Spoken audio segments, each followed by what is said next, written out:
This book, you are unsparing in this book. You talk about the highs, the lows, and what's pretty compelling, which I think most people don't realize, is that Aerosmith, you guys get started, you're one of the biggest rock and roll acts in the 70s, hugely successful, and then you guys all fell on hard times, to the point where you were forced to sell your favorite guitar. Now, I'm a guitar buff. It was a 1959 Les Paul.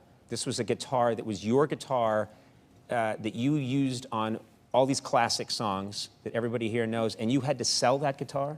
Well, it was, let's see, 1980. I just left Aerosmith, and it was Christmas time, and I needed some bread. And actually, I was playing Stratocasters a lot right around then, and that was the best guitar to sell. I could get rid of it pretty quick because they are very rare, and like you said, you know the value to them. So anyway, I sold it, and really didn't think much of it. You probably sold it for not nearly what, not a fraction of what you would get for it today. Well, let's just say I didn't bid it out, you know. I mean, there was no eBay or anything like that back then. I just called up my, one of my dealer friends anyway.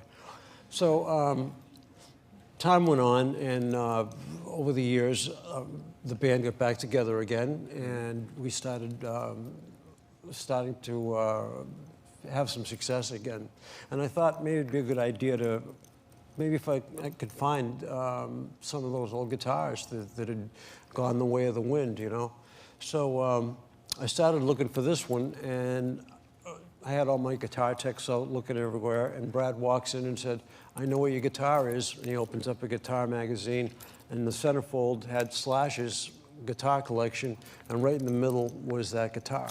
So Slash had ended up with your guitar? Yeah, it changed hands and it ended up in his hands, and he's made no bones about the fact that he's been a fan of the band. And boy, when I called him up, and he was like, "Oh, please don't ask me, man. Don't ask me that," you know, because he did not want to get rid of it. Did you say, "I'll buy it back"? Yeah, I said, "I'll pay you whatever you want for it," because it had like doubled in price by then. And and he said, "Well, listen, I'll think about it." So I called him back, and over a series of months go by, and I'm talking to him, and you know, I'd ask him, and then finally he stopped taking my calls, and I finally had to. I had to sit him down. Slash and say, just put his hat over the phone. Yeah, it was like, I don't want to hear that anymore, man. And I knew it was getting in the way of our friendship, and I said, "Look, I'll never ask you about it again, man. If you ever want to sell it back, just you know, give me a call, whatever. But I'm not going to bug you about it."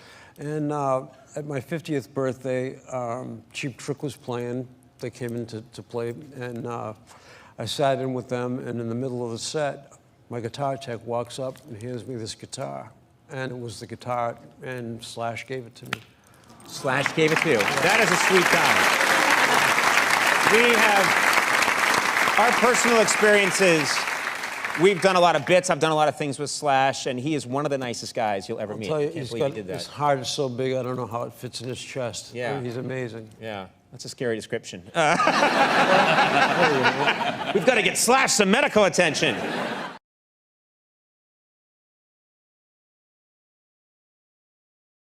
But I was gonna tell a story about this one guitar. When I was in my first stages of learning how to play, there was this live Aerosmith record called Live Bootleg. Oh yeah, one of the best live records ever. I love that record, man. And in the fold out, this is back when they had vinyl, right? In the fold out, there was a couple pictures of Joe with this tobacco sunburst Les Paul. So instead of the regular sort of red, yellow, cherry thing, it was more of a black to brown, sort of a puke yellow kind of deal.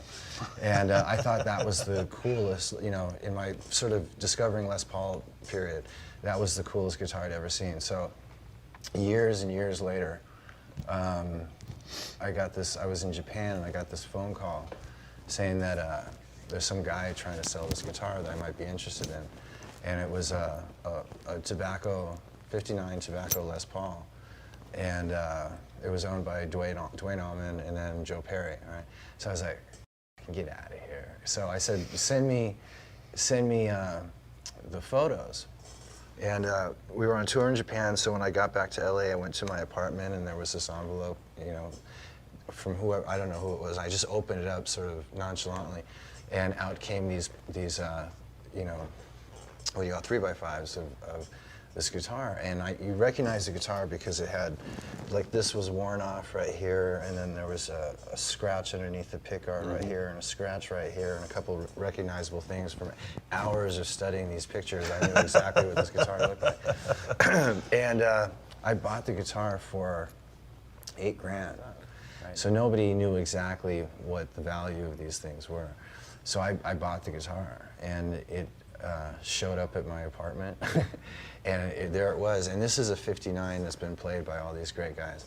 And so it was sort of a coveted thing for me. You know, I didn't really touch it too much until, you know, a few years later, and I went into the studio and was making a record, and I pulled this thing out, which is what happens with vintage guitars. You tend to tuck them away because they are that. Right. Anyway, and I pulled this thing out, and it sounded really good, but it didn't sound like, you know, like anything you'd want to necessarily call, you know, write home about or anything like that. So I recorded one song with it and shot one video with it, and then years and years went by, and then I gave it back to Joe for his birthday. Nice. 5 years ago. So that's like, there's